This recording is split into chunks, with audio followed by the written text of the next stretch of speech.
Welcome to the Social Chameleon Show, where it's our goal to help you learn, grow, and transform into the person you want to become.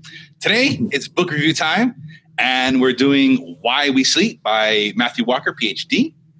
It's a fun little book, kind of a part two, maybe a little. We did a sleep episode a while back. If you're interested in that, we'll link to that. And there's some different information we're going to talk about today than we kind of talked about then. There is going to be maybe a little bit of overlap, but just a tad. just a tad. How did you like this book, Ransom? I actually did like this book a lot. I mean, I'm not saying that I know everything because we did the sleep episode before. I did find it interesting that a lot of things that we talked about in our sleep episode were mentioned in this book, which is kind of ironic because we didn't read this book before we did the sleep episode. But I definitely am interested in like science. I'm in the healthcare field nowadays. So I definitely enjoy the science behind it. And, in this book, like they do a lot of testing and they have like a lot of test groups, do a lot of different things. And I don't know, I really like that kind of stuff. One of the things about this book, to me, it kind of feels like a fear-monger book in some ways. I don't know if you get that vibe. A little. I think he did a really good job of not making it like dark, gloomy fear. Like, he did a job of like, listen, this is what we found in our experiments. This is what people found in their experiments. This is the reality of it. Like, there's no denying this. There's no joking. We spent a lot of years not understanding this and dismissing a lot of things, and we were wrong. And now we know, and we have better technology and better experimental procedures and stuff. So I think he did a good job of not making it fear-monger-y, but there is an element in there. Yeah. I agree. Yeah, it definitely got some kind of element in there, but I mean, maybe that's necessary in today's world because I mean, a lot of the things that he brings up in the book is like kind of true. Like we shine a spotlight on people who sleep like 4 hours a day and get stuff done and get their hustle on. Even in my field, right? Like healthcare workers, if we work 12-hour shifts and like, somebody calls in sick, like it's like, oh yeah, I want the overtime. Yeah. It's like 12 hours overtime that you're gonna get. Like, yeah, you go from working at 12 to a 16. It's like now you're gonna, if you presumably you work the next day, like you only have 8 hours of off time. That still doesn't include commuting, getting home, winding down, getting to bed. Right. And then it's easily like you have a 40-hour work week that turns into a 52-hour work week, and it's like, it's something that's out there, and it's something that we just kind of, I guess, especially in America, this is something that we do, and it's like the norm. And I guess after reading this book, like, kind of, it actually does make me think a little bit, try to make me want to reevaluate my life and kind of, like, what are the priorities going on in my life? Yeah. Like, but anyway, I don't know. Interesting book, but the more I learn about this, the more I want to like optimize my sleep, and like I never took it seriously from an intellectual perspective. Like I always knew like I'm tired, I need to go to bed, but before I would, I would fight it, or I was of the mindset. I remember in like my 20s and stuff, like I can sleep later. Like it's not even a big deal. Like sleep is not that big of a deal, In my 20s, I remember sleeping like 13 hours a day. Oh, you did. You sleep a lot. I have no idea why that was. Everybody used to sleep 13 hours a day. I was like, yeah. Like, I mean, maybe not uninterrupted. Right. Wake up and like get a sandwich and like take a piss. But after that, I just go right back to sleep for another 6 hours. Like, no biggie. Yeah. I don't know. I have like sleeping anxiety, I guess. Like if I'm sleeping too much, like I get like all sorts twisted. The sky's falling. And I'm sleeping. No, like I like even to this day, like if I sleep, past whatever time, like damn it, I've fucking blown an hour. Like I slept for 10 hours. What the hell is going on? Like fuck. Like I don't know. I have to think of like I don't know. It's just weird, but maybe I know now. You may not feel that way. Well, I still do. It's because I know, but now I know I fucked up something prior to going to sleep. Like either I was too tired and I didn't give myself enough sleep opportunity, whatever things. Like I worked out and then I tried to go to bed. I ate, like, especially now I have the Oura Ring, and like that last episode I didn't have that. Like, you have a sleep tracker that I never had. So now that I have this, I can really see this data, and like I notice I'm more aware of it and I'm more knowledgeable now. So like now I'm like, if I slept until 7 when I'm normally getting up at 6, like I'm like, damn, and I'm like, but now I'm kicking myself. I'm like, I fucked up last night, like before I went to bed. Like, what was I doing? Like, oh, I stayed up too late watching TV, or I stayed up too late doing this or whatever. So it's all right, man. I don't know. You sleep an extra hour, your body probably needed it. Right, yeah. I'm more forgiving of myself now, but I still am like, damn, I'm an hour behind schedule.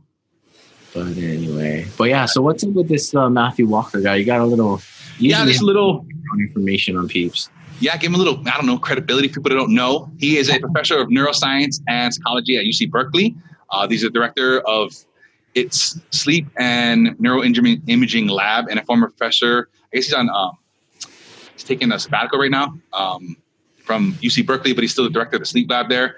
He's a former professor of psychiatry at Harvard University, and he's been on over 100. He's been published in over 100 scientific studies and has appeared on 60 Minutes, Nova, BBC News, NPR, and tons of podcast type of things. He is sort of, I guess, the expert kind of go-to guy in this topic. He does have a sleep lab. I guess they just built a brand new state-of-the-art sleep lab at UC Berkeley, where he is currently professoring what there. So he's kind of big time in this space, in this field. And this is kind of, in this book, the first book he's written is really a nice guy, kind of the hands down authority-ishness in the field. A lot of critical acclaim. I believe it's a New York Times bestseller and stuff. So this guy knows his stuff. He's in this day in and day out with patients, doing studies and different stuff. So I'll link to his site and stuff. You guys can learn more about him, what he's up to.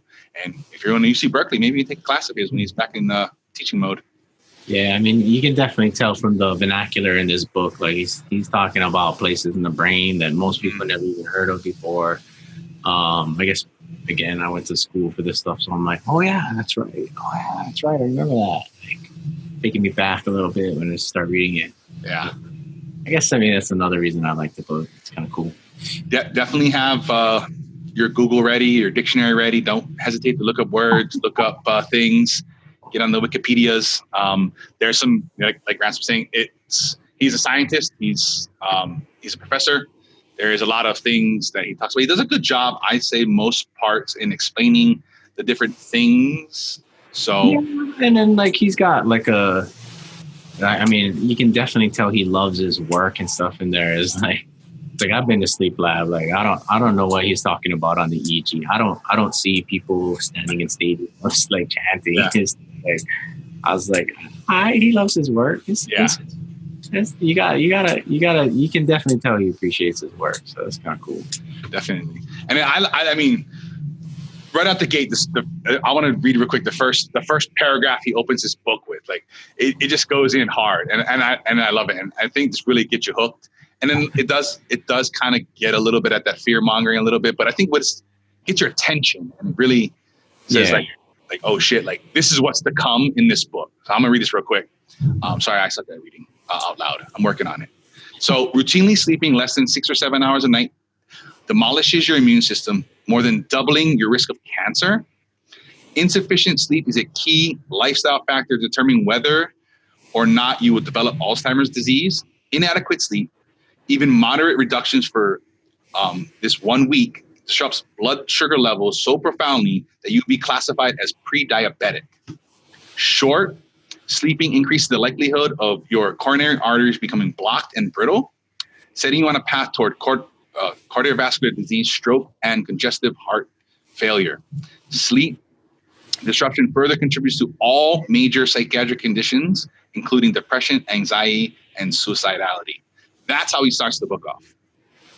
If that don't get your attention, I don't know what. Just turn this off and put on your favorite show. I don't know.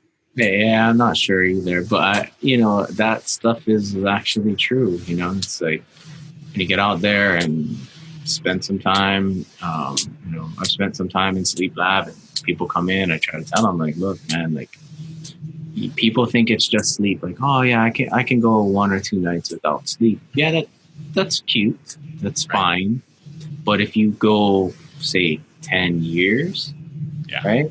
Like one day turns into 2, and then it's like now you're sleeping less like 3 days a week. Now you're sleeping less 4 days a week, 5 days a week. And then you do that, like before you know it, a year's over. Yeah. Over and over and over. And before you know it, you've developed this habit, and it's been 10 years since you've gotten, restorative sleep. And like it builds up. And, sleep is where a lot of things go on. We fixed a lot of neurological pathways. Apparently, I've learned from this book. We repair muscle tissue. Like, there's a lot of things that happen while we're sleeping. That's the thing that's funny. And then, even like how you even just your statement alone, it's like the fallacy we have of, it's cute. A couple nights you don't go to sleep, but just those couple of nights, like there's like forever ramifications of that. Like he was talking about in his book, and I think we'll get to it later, but once you kind of break some of these things, like it'll never recover. It'll never fix itself. It's like crazy to think about, like just doing this a couple of times, and we've all done it. Like whatever circumstances it was, like we've all in America, we've all gone 6 hours of sleep.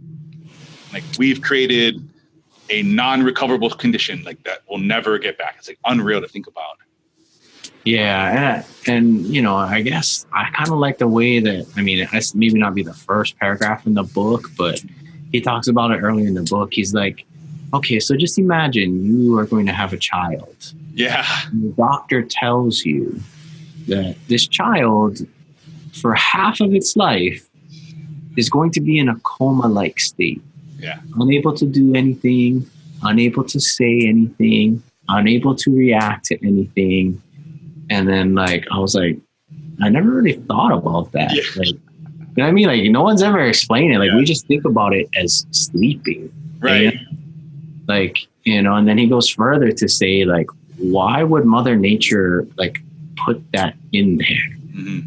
Like, we do absolutely nothing while we sleep. We're the most vulnerable while we sleep. Like, that doesn't make sense, like, in an evolutionary kind of way. Like, it doesn't make sense that any animals on this earth sleep, yet we all do. Yep. As you're saying, even worms and different things, and like everything sleeps. Yeah. It's like crazy. And that's like, and like to think about that as well, like that is like to this date, the most optimal version of sleep. Like who knows what it used to be like? Like this is the most optimal thing it's gotten over the centuries. Like I don't know. This is the pinnacle, like, what I'm saying, where we're at now, like who knows what it used to be like. That's what I think about, like, you know what I mean? Yeah, maybe, but he does actually talk about, like, I forget where they were in the world, but that tribe, like they go to sleep when the sun goes down, and they don't use sheets, they don't use anything, they just sleep, and then like they just let the natural flow of the temperature throughout the night regulate their bodies, like, you know what I mean? Like they let, when the sun goes down, they use that to help with their rhythm, all that kind of stuff. Like, I don't know. I would tend to think that people in those areas would get some pretty good sleep. I don't know.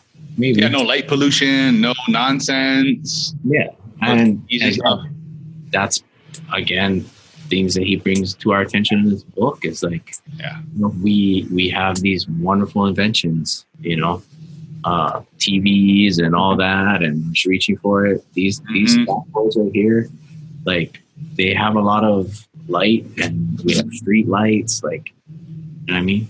I think we've said it before, but for billions of people, when the sun goes down, they live in the dark. That's it. Yeah. I think it's something like it's over 1 billion people that don't have light at night.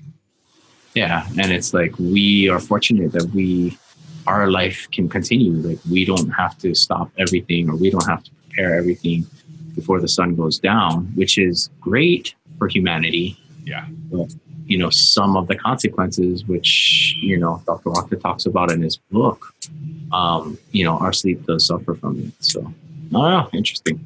Yeah. And this is a little funny thing that I like too about, he's so, I don't know. I don't want to say witty, but it's funny how he teases these little things and he makes you think about things a certain way. This is one of my kind of little favorite parts in the book. It's kind of middle-ish of the book. It says, scientists have discovered a revolutionary new treatment that makes you live longer. It enhances your memory and makes you more creative. It makes you look more attractive. It keeps you slim and lowers food cravings. It protects you from cancer and dementia. It wards off colds and the flu. It lowers your risk of heart attack, stroke, not to mention diabetes. You'll even feel happier, less depressed, and less anxious. Are you interested? And he goes on to talk about, like, if this is a pill, the company would be astronomically rich. Everybody would be clamoring for this IPO. And it's funny. It's like, and you know what it is? It's just sleep. Yeah, it's just sleep. All of that, in a nutshell, is it's just getting a good night's sleep. Something we all have access to. Yep, 100% free. No ifs, ands, or buts. Wealth doesn't matter. Like nothing. You know, we all can do it. It's like so crazy to think about it. Like that's the thing that's fun about this book. Like there's like that little nutshell bomb kind of thing. He like teases a little and gives you this like kind of sarcastic kind of thing. And it's like, you know, it's sleep. That's it. The end. Like you can just close the book there. Like just go to sleep. Nothing more to say. Like, aren't all of those things you worry about? I've got the solution. Go to sleep. Yeah, but I mean, again, part of the reason I like the book is because, you know, he talks about the physiology behind it. He talks about the experiments that he's done. And like, they've done like a lot of experiments. It's kind of crazy. Yeah, he's got all kinds of stuff. And then it's not just him. I mean, he talks about all kinds of people's studies from all, you know, eras of time and through and all this different stuff. And there's a lot of people in this space. Of course. He's kind of the loudest, I guess you could say, but. Yeah, I mean, I can definitely see why, you know, a lot of people would gravitate or promote some of the things that he's done. But I mean, the other interesting way he puts it too is like, when was the last time that you woke up and were completely alert and completely refreshed from your night before, and you didn't need alcohol? I mean, you didn't need alcohol. You didn't need caffeine to wake up, and you didn't need an alarm clock to wake up either. You just woke up naturally, refreshed, didn't need coffee.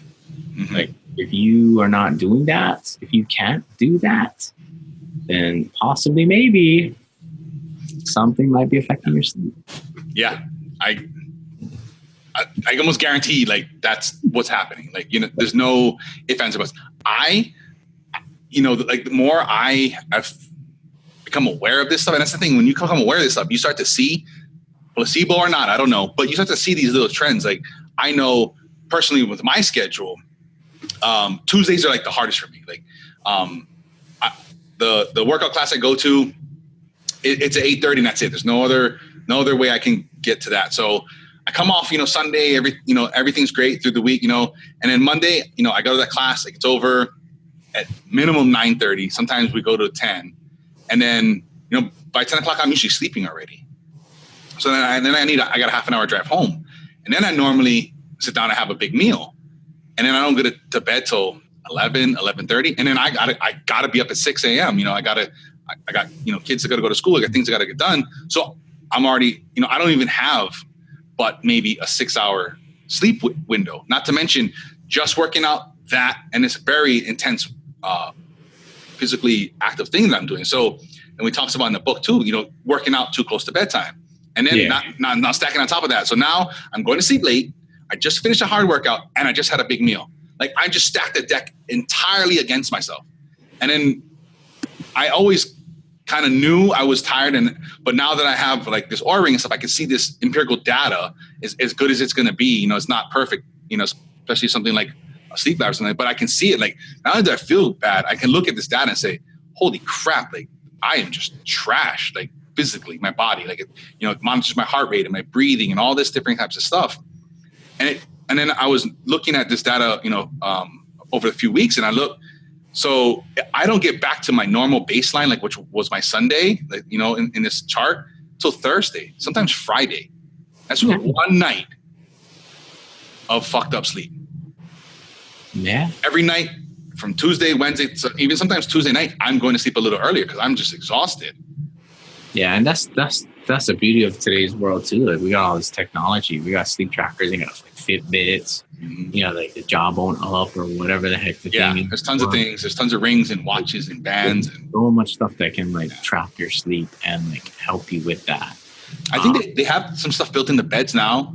I want to say you can also buy something that attaches to your bed, if I'm not mistaken. If there is some things, I will link to different things for you guys to look at and interested in. But, one thing I was thinking about with that is like, some people, that's their normal. Yeah. That is just their normal.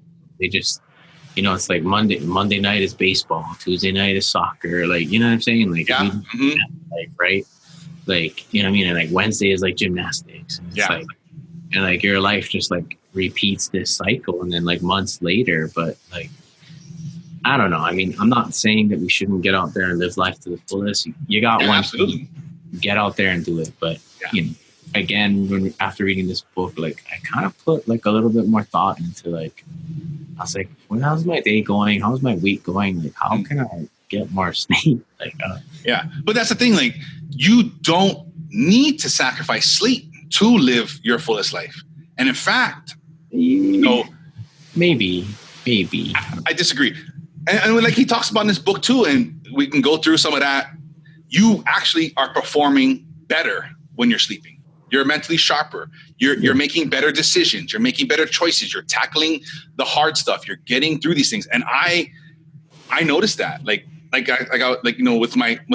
my N of 1 example, Tuesdays, I avoid hard shit. I've been noticing that. I'm like, and I just don't want to do anything.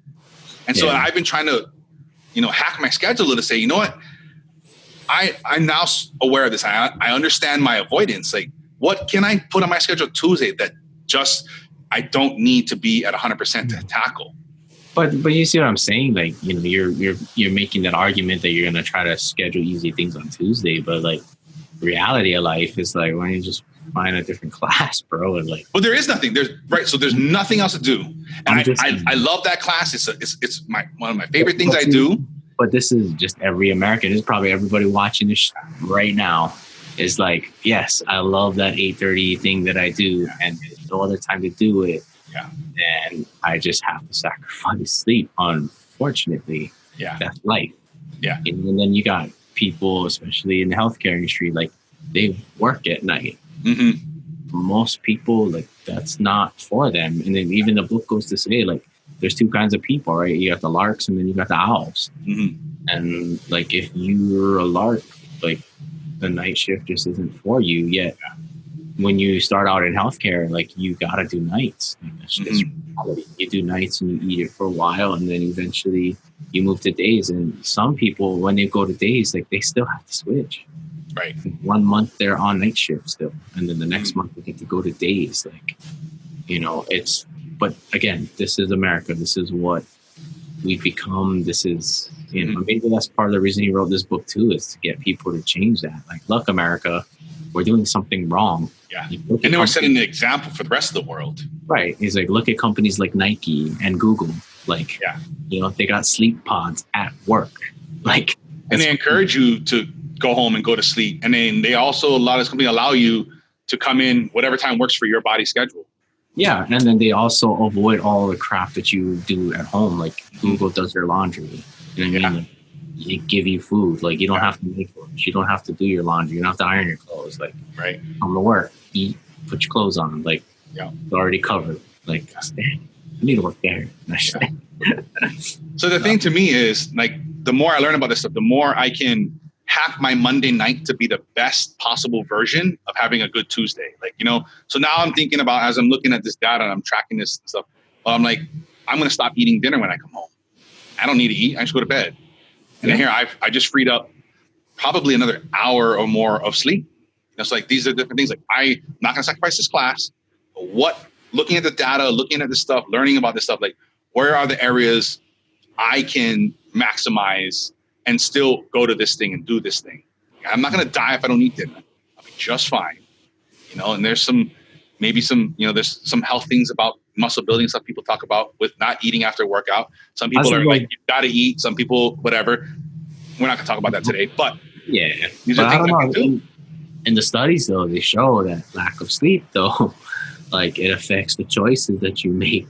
Right. especially with food. Right. Like, one of those studies was interesting. Like they sleep deprived people, and then they gave them access to like a buffet with like a dessert buffet. Mm-hmm. And they said, I forget the percentage, but majority of people, it was most of people went straight for the cookies and ice cream. Like it's crazy. Yeah, and I know that. Like I was always wondering, why am like Wednesday? I just want dark chocolate so bad. I want a big bowl of ice cream, and I never understood why. Yeah. You know, and it's my body's low on sleep. It's like, listen, bud, we need bad choices. Come on in, come on down. I just thought that. I was like, the frontal cortex or whatever gets shut down without sleep. Mm-hmm. Like I was like, damn. And that's what they were talking about, the full hormone too. Makes you, it turns that off, so you just eat more. Yeah, I was like, it's like what a bad thing. Like you're hungry, and then not only are you hungry, but you're just making horrible choices. Yeah, like, that's kind of crazy. Yeah, that's the things that like is fun about this book, and it's fun about this topic, and it's like all this shit we were told. And shit happens with new information. We've got to be able to make new decisions, new habits, take this new information and say all the shit we thought we knew. And that's the problem. Like, the science or whatever it was, the 40s, 50s, whatever, it was like, sleep, it's nothing. It's for nothing. Your brain is like dead. So there's no point in it. And that was what their conclusions were. And that a lot of that we ran with, and we still think about that to this day. But now with the better technology, new information and stuff to talk about in this book, we can start to say, listen, like, I know something's wrong with me and a lot of my problems, sleep's, let's try the sleep thing, like, and start making, and that's the thing, like, I think he talks about in this book, or maybe it was on a podcast, whatever. It's like, we're not sleeping. So when we're at work, we're not being productive. We're not doing this stuff. So we got to stay later at work. So then we come home and we don't get to sleep on time. And then it's like this vicious cycle, So it's funny, like when, you start by sleeping better, and then you don't have to be at work as long. And then guess what? You get to do more things and get sleep and be better at work. Like, you got to think, like, you've only got to be a percentage or two better than your colleagues to just excel. Yeah. Imagine you're sleeping 8 hours, you're at the office for less than everybody else, but you're hammering out more work, more quality shit. You're tackling the hard problems. You're up for promotion. Yeah. But, again, like they even showed like studies in this, like when you get REM sleep, like your deep REM sleep, like, that's a dreaming sleep, correct? Yeah, the one that's dreaming. The REM, sorry, for those of you that don't know, I just assume everybody watched our previous episodes, but REM stands for rapid eye movement. So, and in the book, they'll go over all of it, but you have two stages, well, not two stages, but basically 2 stages of REM, I guess. Two sections. Like you'll have non-REM sleep, which is, where your eyes are not moving, and then, you'll have your REM sleep where your eyes are moving. But those patients that actually, did the test and they got a lot of REM sleep, like that's where their creativeness turned on. Mm-hmm. Once you, as I mentioned, what memories, learning, all that stuff was all increased. Well, some people have like short REM latency. They just go straight into REM. Yeah. Especially if they're deprived, right? Or call it rebound is what we call it. Mm-hmm. They'll go straight into REM. However, in the non-REM stages, like there are 1, 2, and 3. In the past, there used to be 4, but now 3 and 4 are kind of bundled together. But in your deep non-REM sleep is kind of where the memory conversion process takes. Mm-hmm.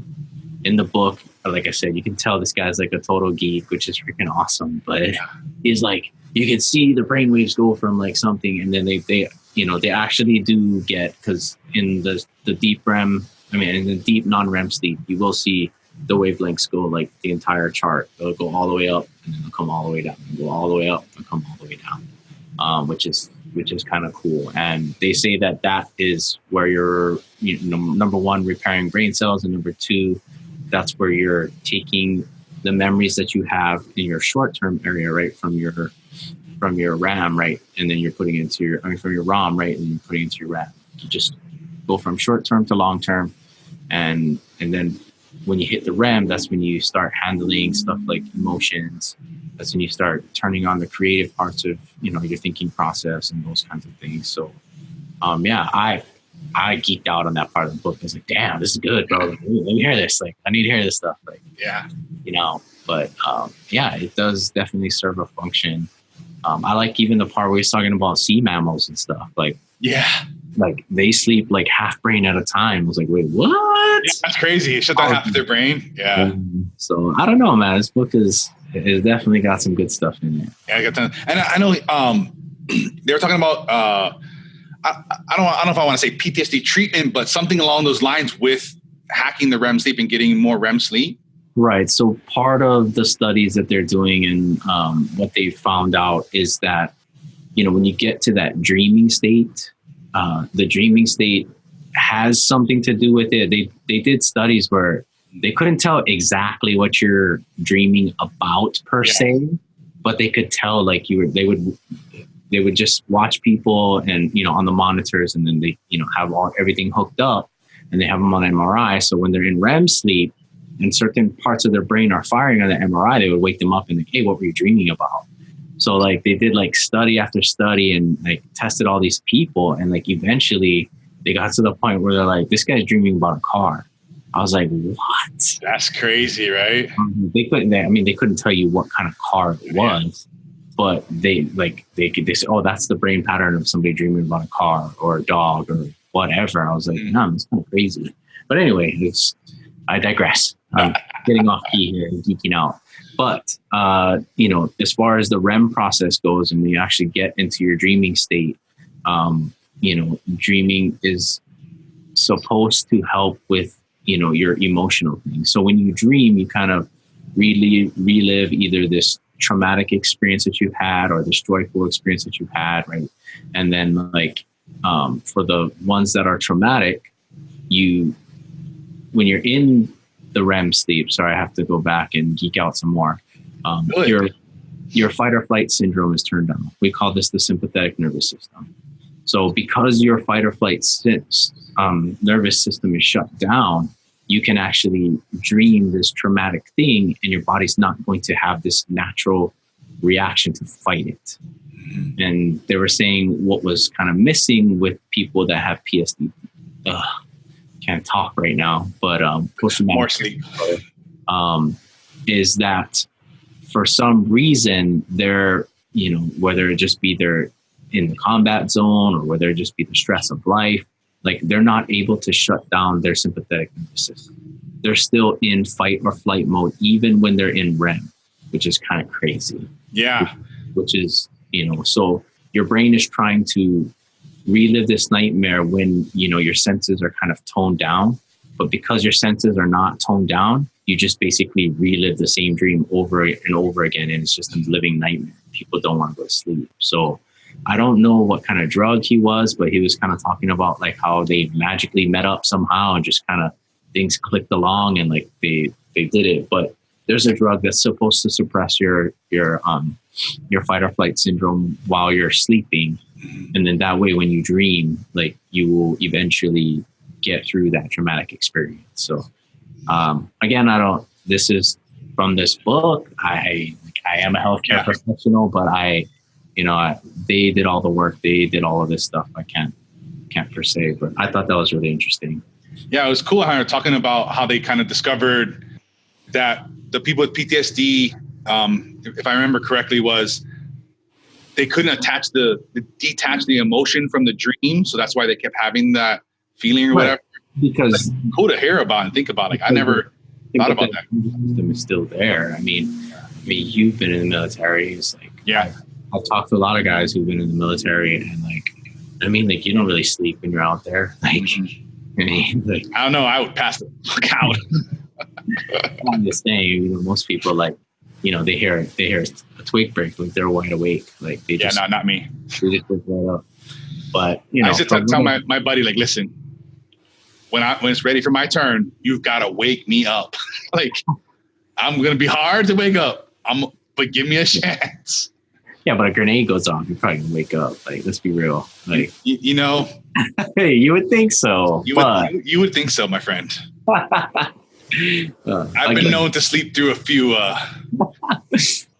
intense situations. Not that I've never been in combat or anything like that, but training things. So yeah. But again, it's like, this is, just interesting things about this book that I didn't know before I read it. Just kind of cool. It's pretty genius. Yeah, that's really good. If you or anybody you know that got PTSD, something may be interested in looking into. Like it was just some interesting stuff. So I would say it seems like from what I read and remember, a safe treatment for PTSD, something that potentially help. And a lot of people out there, not just combat related to PTSD, for all kind of reasons. Right. And this, just because I talk about PTSD, it's not about people who are veterans as well. Like it could be people that have traumatic experiences from childhood or whatever the case might be.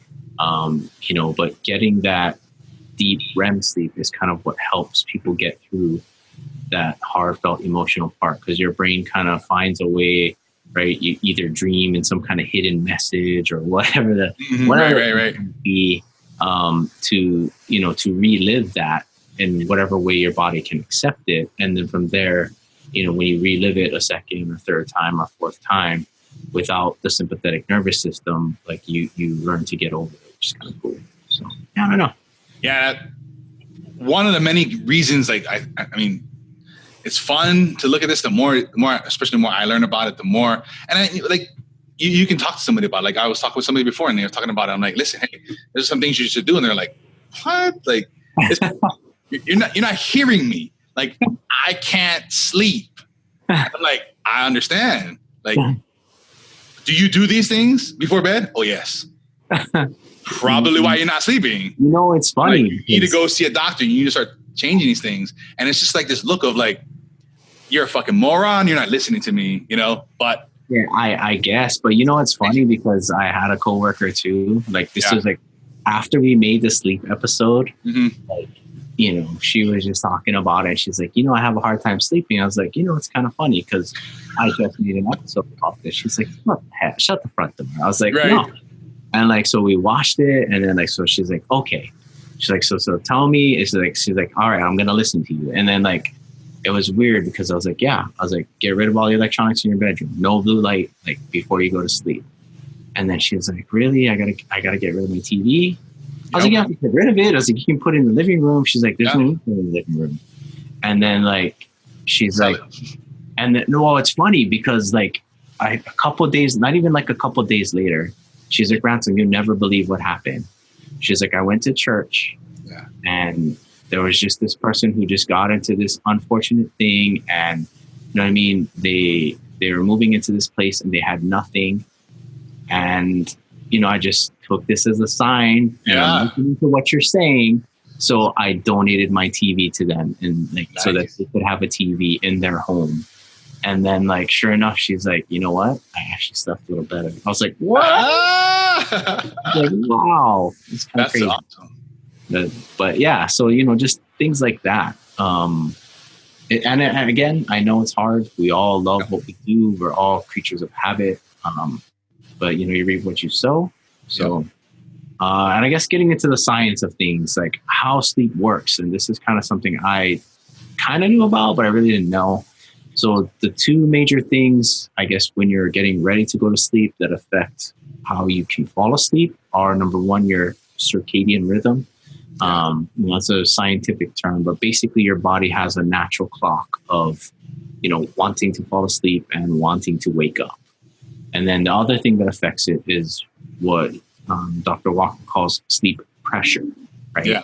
So sleep pressure is basically, how active you are during the day, how long you've been awake, and believe it or not, how much caffeine you've had.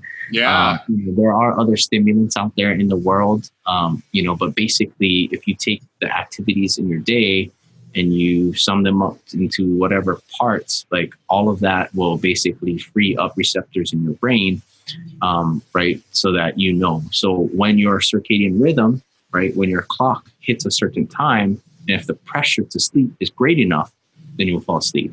Mm-hmm. Hopefully that's not when you're behind the wheel, but that was an interesting part too. Like, man, little micro sleeps there. It's kind of interesting. So these are kind of things that, again, when you read this book and you get into the details of things, can help you sleep.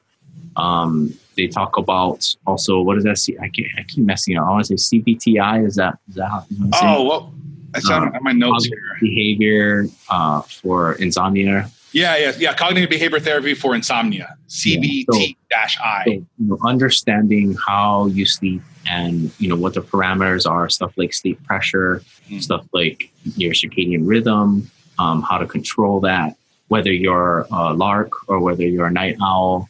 You know what I mean? Those kinds of things. Like, there's a lot of interesting and a lot of moving parts to getting good quality sleep, which is kind of cool. So that stuff is so fascinating when you learn about it. And it's like, when I first, even like naps, like you gotta be careful with naps and stuff and different things, because then you relieve the sleep pressure. And like that stuff is crazy. And like, I used to be like naps for weak people. Now I understand them more. So like, I'm more understanding of either myself when I need a nap or others. Like, I have a teenager. So it's like, before I was like, fucking lazy ass motherfucker. It's fucking 10 o'clock. Your ass is still in bed. You just lazy as shit. And then now I'm like, oh, I learned that in adolescence, your circadian rhythm gets pushed back naturally. Yeah. And you want to go to sleep later, which makes you want to wake up later.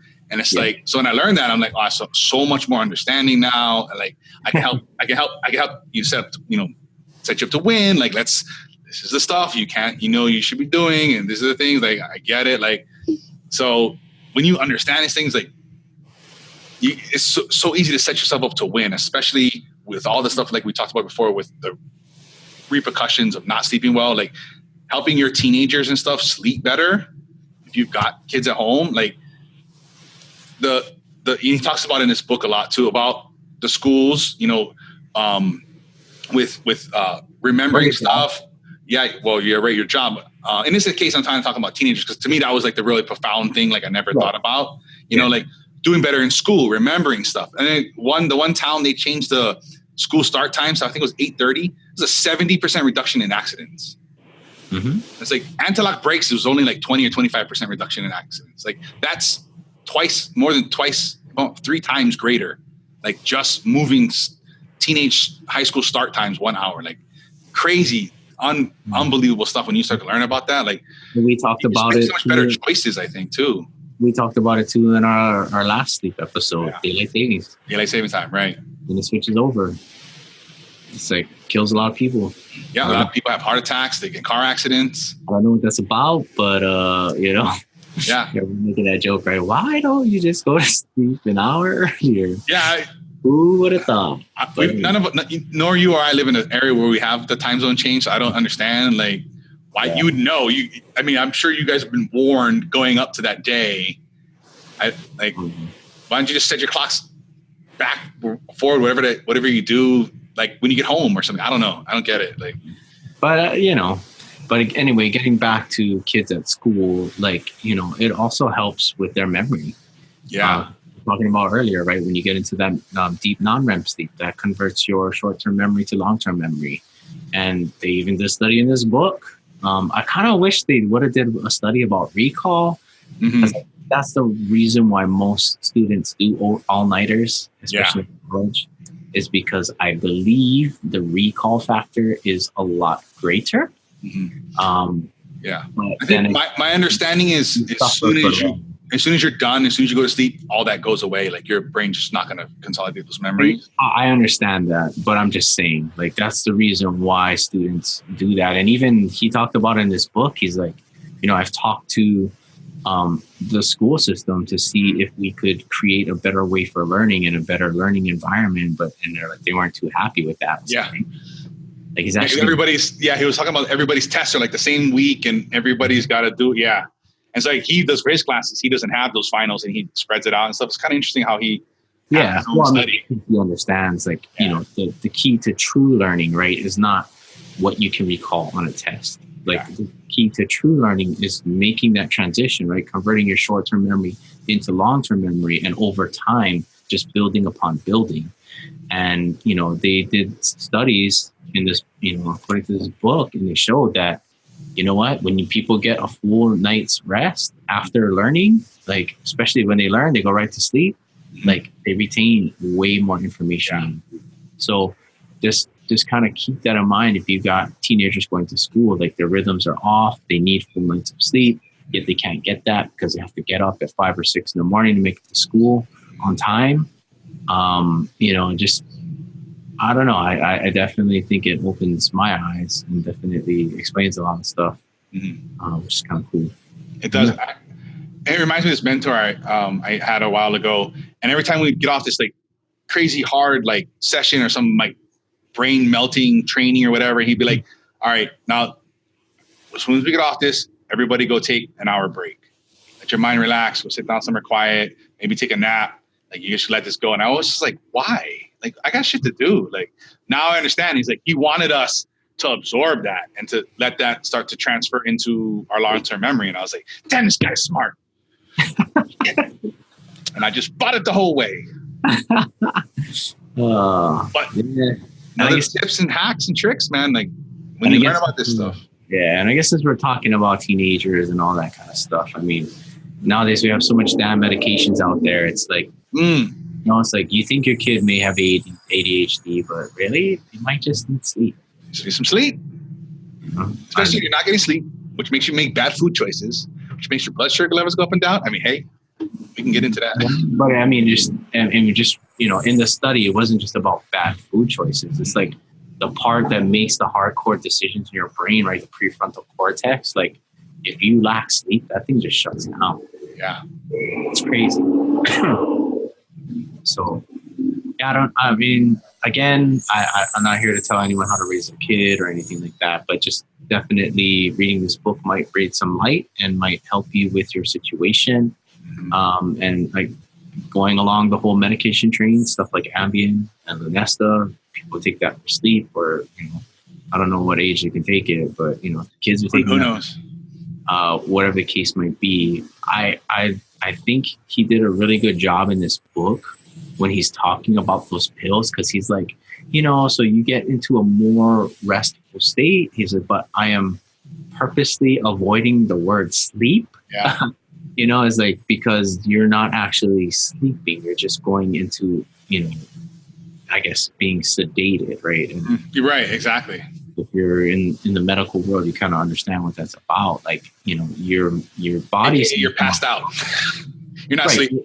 You're passed out, right? But you're not sleeping, right? You're not getting that deep NREM sleep, right? If you put the EEG on them, you're not going to see those long waves that he's talking about. You won't see the rapid eye movement with the sawtooth patterns. Like, you're not going to see that on somebody who is sedated, right? Yeah.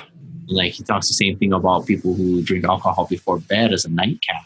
Like, you're not really resting better. You actually get less REM sleep, and your first non-REM stages, you're not really sleeping. You're just kind of sedated, like in this lackadaisical state. And then you got to get up to piss. So now you're getting up. Right. But it's not actual sleep. You know what I'm saying?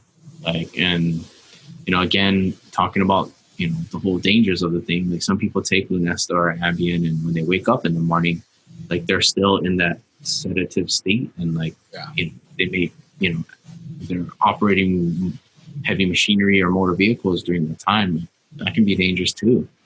It's crazy.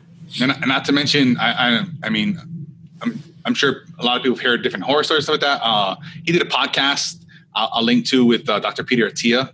It's a great podcast.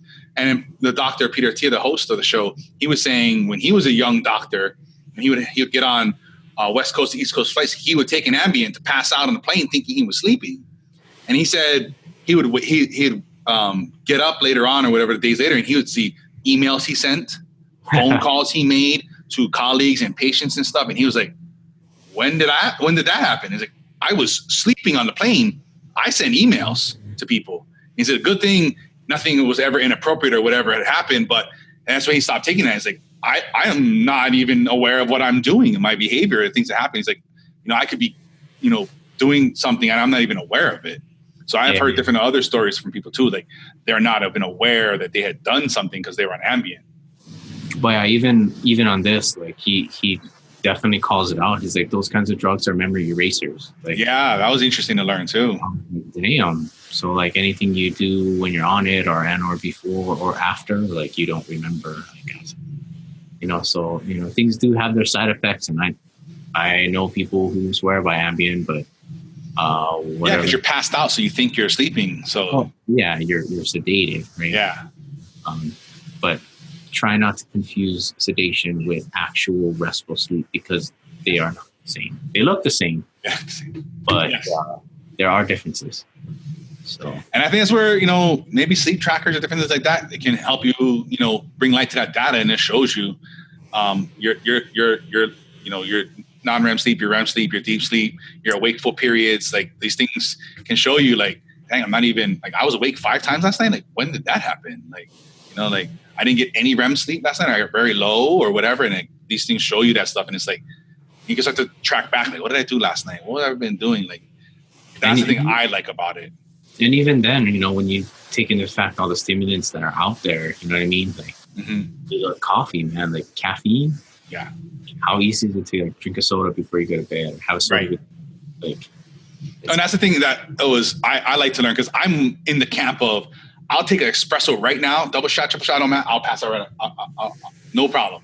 Right, but that's because your brain has so many receptors already to it. Yeah, right. And that's what you're saying is like, built up tolerance to it. So that, yes, that may be true. However, that caffeine does have a half-life. And even though you fall asleep, right, because your pressure is great enough, you're not going to achieve deep non-REM sleep, and you're not going to achieve REM sleep for very long, because eventually those receptors are just going to kick in. So. Yep. And that's when I learned that. I was like, oh man, I was in the camp of, I have an espresso and go to bed. Who cares? Like, but ever since I learned that, I'm like, no caffeine, nothing. After 2:00 in the afternoon, nothing.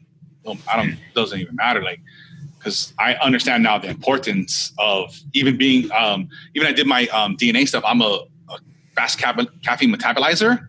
So even though my half-life may be, a little less, it's still, I just don't even play that no more. And I like my stimulants, if you can't tell. Yes. You are a very stimulating person.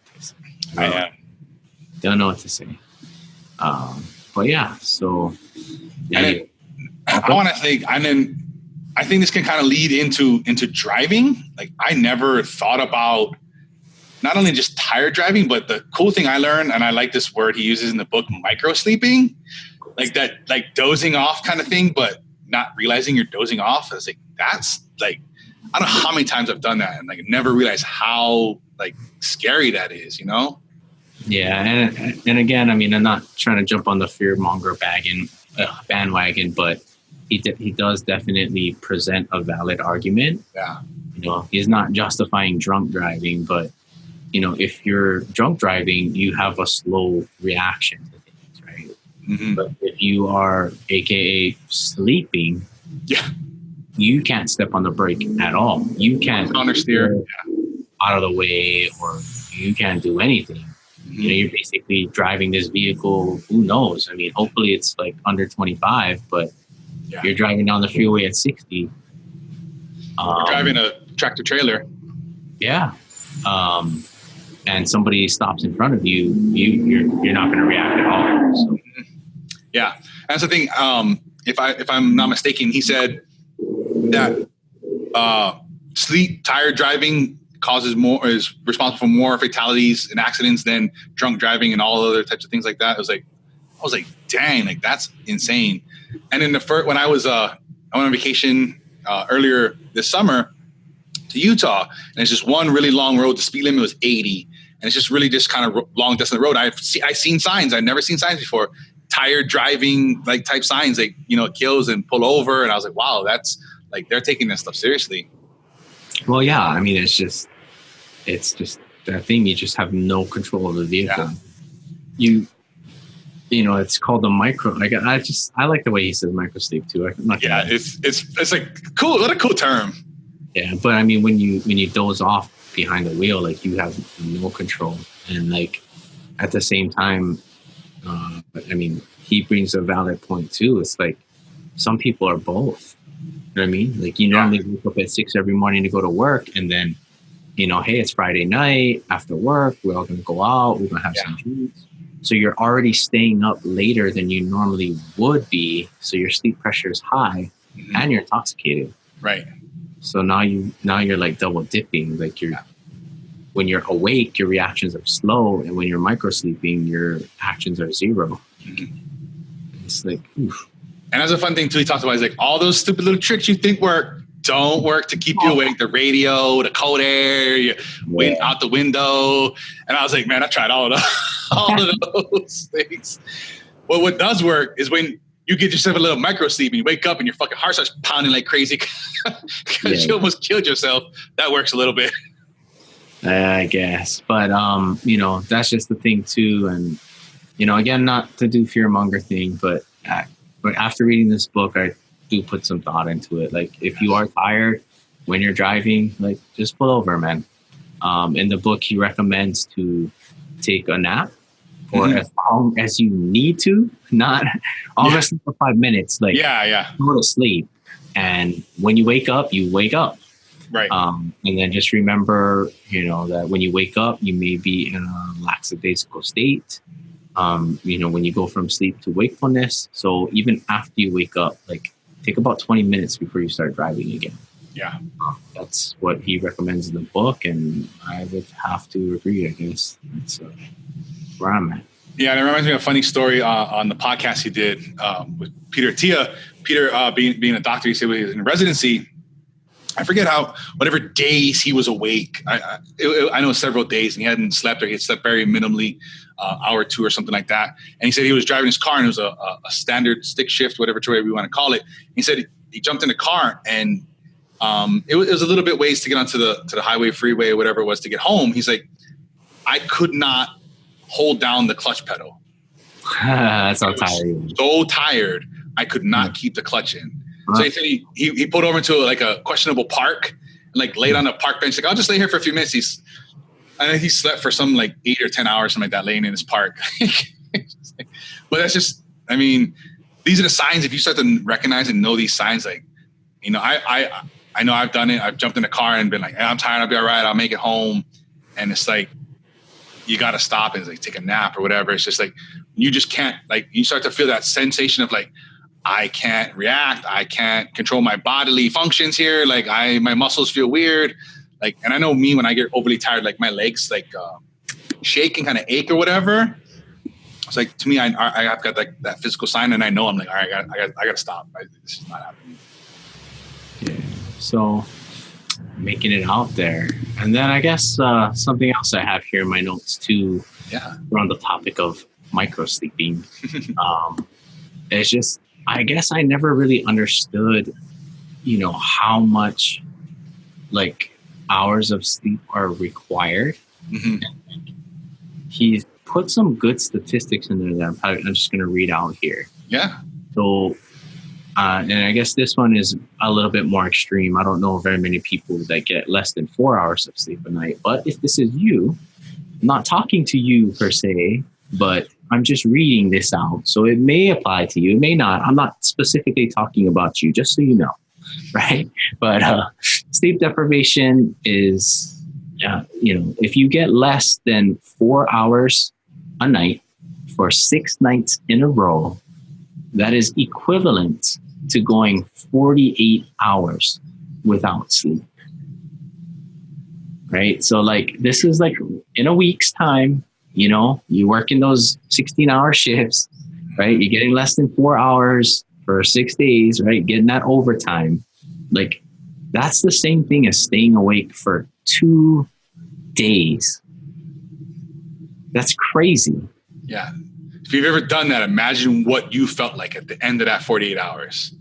You can barely think. You can barely function. Yeah. And that's what you're doing. And that's an extreme version. But the next one, I think most people have done, and I think I do it all the time. If you get less than 6 hours a night for 10 days, that's the same as going without sleep for 24 hours. Like that, the light like hit me. I was like, dude, I've done that. Yeah. I've done that on more than one occasion. That's the American average norm right there. The average American sleeps 6 hours. So that's your normal. So everybody, if you're only sleeping 6 hours a night, you're basically functioning after just 10 days now. You're basically functioning at a sleep deprivation of 24 hours. Now imagine if you do this week after week, month after month, you're basically a zombie.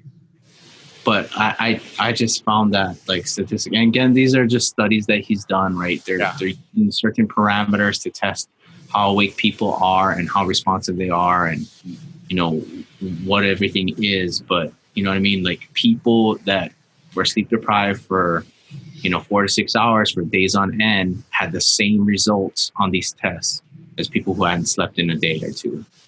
Like, and then was it 24 hours of no sleep was equivalent to being legally drunk? Was that it, or was it more? Yeah, I don't know. I don't remember. And again, there was it's something along those lines, but again, they're not the same. And for those of you that are young, it's actually worse. Fairly from what we found out in some situations, I guess. But you know what I mean? Like, it's out there. I'm not trying to compare apples to oranges, but just that statistic itself, like less than 6 hours of sleep for 10 days. Like I do that regularly. Yeah. But I mean, I try not to, but I've done that on more. Yeah. I think most Americans have done that. And it's like, I just never realized that that's the same thing. Like as sleeping for an entire day. I mean, I definitely feel it, but like, I didn't know that it was that bad. So just putting it out there. And for those of you people that are like, oh no, I'm the exception to the rule. Like I have that gene, and yeah. What did he said it so elegantly. I'm going to try to repeat this. I'm probably going to mess it up, but the number of people that can survive with less than 5 hours of sleep, what is it represented as a percentage of the population and rounded to the nearest number, is 0. It's less than 1%, or it's less than 0%. Actually, less than 0%. Yes. 0 point blah blah blah whatever. Yeah. So if you think you are that person, you might be. I ain't trying to call you out on stuff, but chances are you're probably not. So if you think you are, and you've got to have a cup of coffee or a Monster or a Red Bull when you wake up because you can't keep your eyes awake. Right. If you ever had that, and at 10 o'clock you were ready to pass the fuck out, you ain't one of these people. I want to say, if I remember correctly, it's like less than 12,000 people in the world have been found to have this genetic variant. Yeah. I could be mistaken. It's in the book if you're interested learning more about it. And again, interesting things. So, those are some of the factors, right? Like if you wake up without an alarm clock, and if you feel totally refreshed, and after a few hours of being awake, you don't need to take a nap again, or you don't need to drink coffee or any caffeinated beverages, like that, those are all good signs as to, how well your sleep hygiene is doing. Yeah. And, if that's not the case, then these micro sleeps are going to creep in on you. That's you know what was another one of my favorite words? Social jet lag. Social jet lag. I love that. So what social jet lag is defined by him. I don't know if he made it up or not, but it's when you binge sleep on the weekends. That's considered social jet lag. I was like, that's the best. I mean, how many people, either have you done it or that, Saturday they're sleeping in 10, 11, 12, 1 o'clock, 2 o'clock. It's like catching up, which you can't do on all your sleep you didn't get because your sleep pressure is so damn high. I just love that. Like, what a great thing. Like that social jet lag. You're up too late. You're not. And then that in itself is a problem.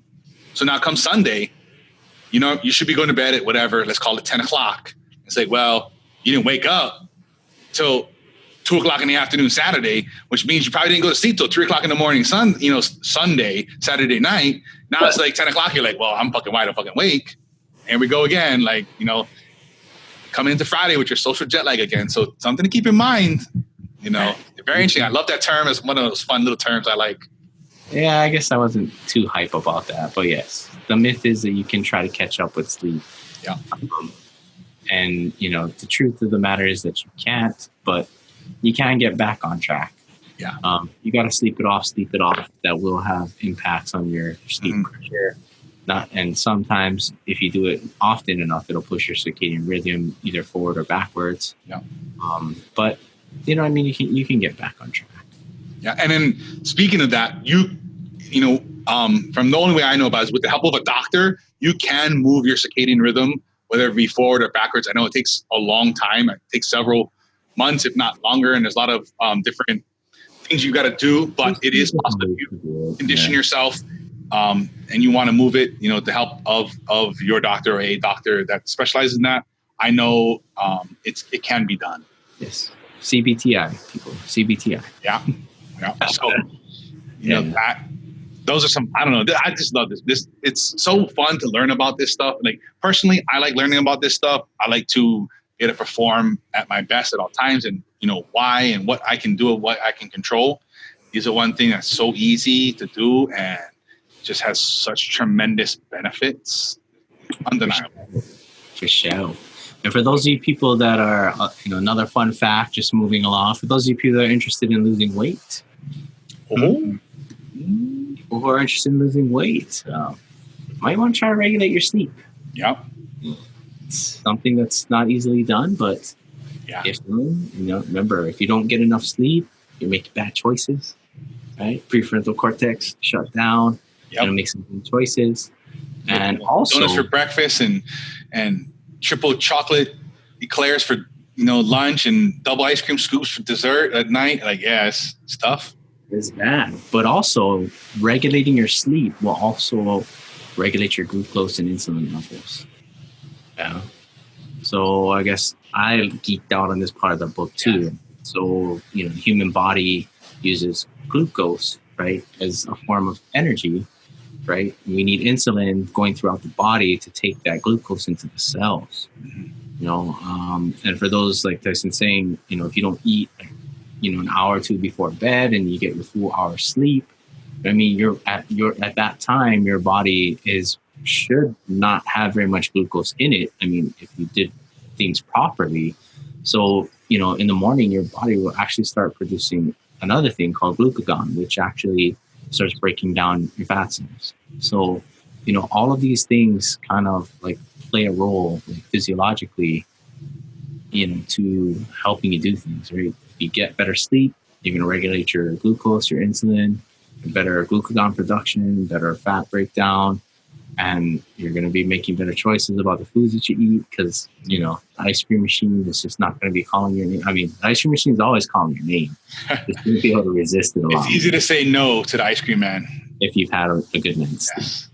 Yes. I love ice cream. And then that's the one thing I have, end of one experiment, been able to notice the most. Like, I'm good. I don't want that. It's fun. It's fun to just have that power over yourself and not have that feeling of like, I just don't know why I can't resist. Like, now we all know why. We know. Yep. We know. Yeah, it's fun. Any other things you liked from this book that we haven't touched on? I know we touched on a lot of stuff. Yeah, I mean, there's just so much in this.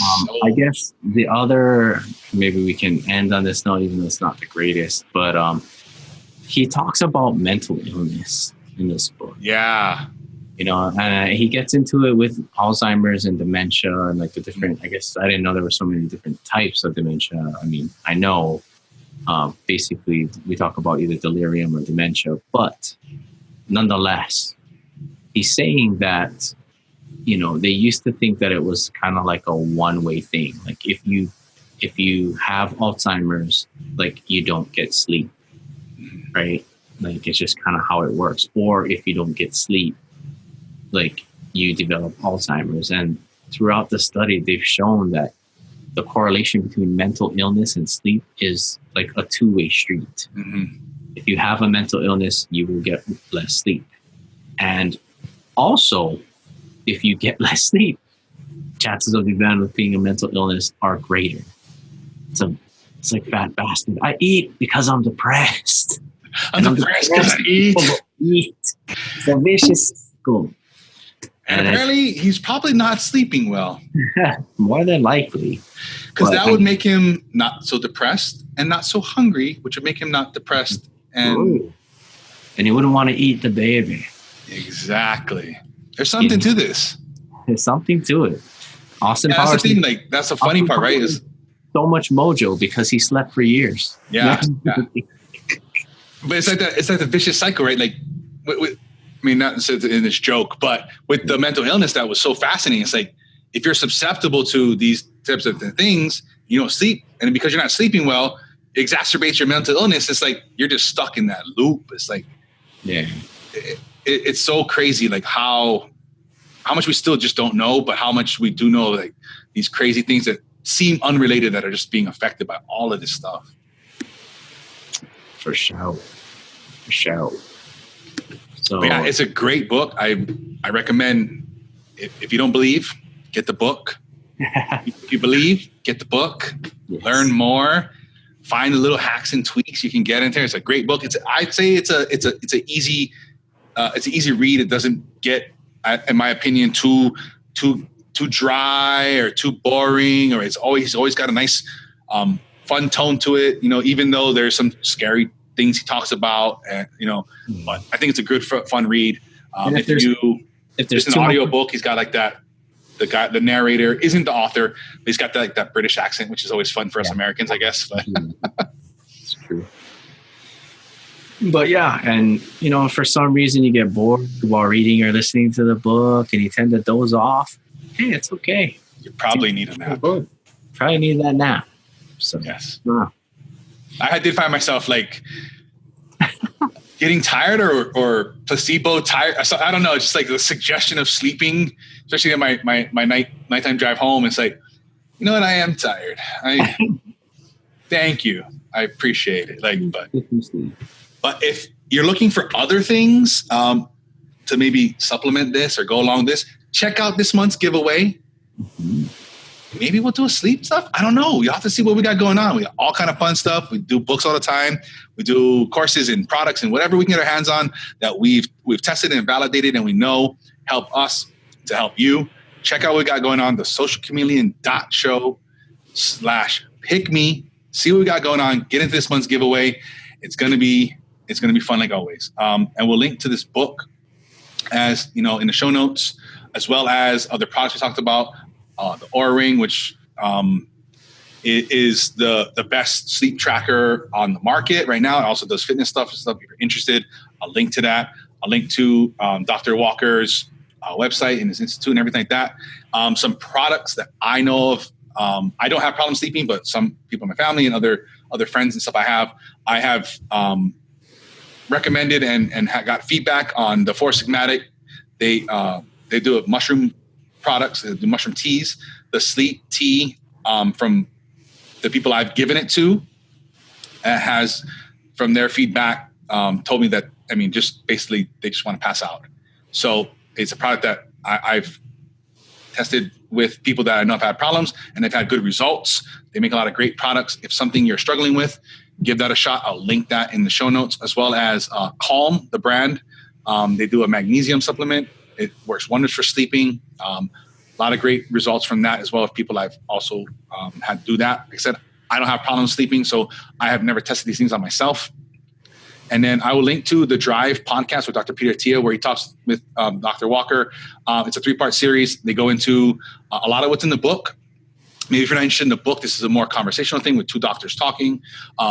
Dr. Peter Tia, like I talked about a lot in this thing, he's a medical doctor, so he's gone through these sleep-deprived things in medical school and residency. He's got a lot of sleep experience. He does travel a lot, West Coast, East Coast, back and forth. So he's got a lot of hacks and stuff for sleep because he does understand the importance of that.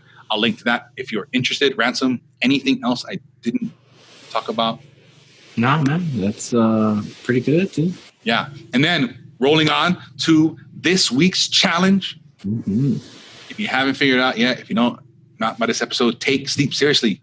Work on your sleep habits. Here's some action items for you people. Wake up the same time every day. This includes weekend. No social jet lag for you.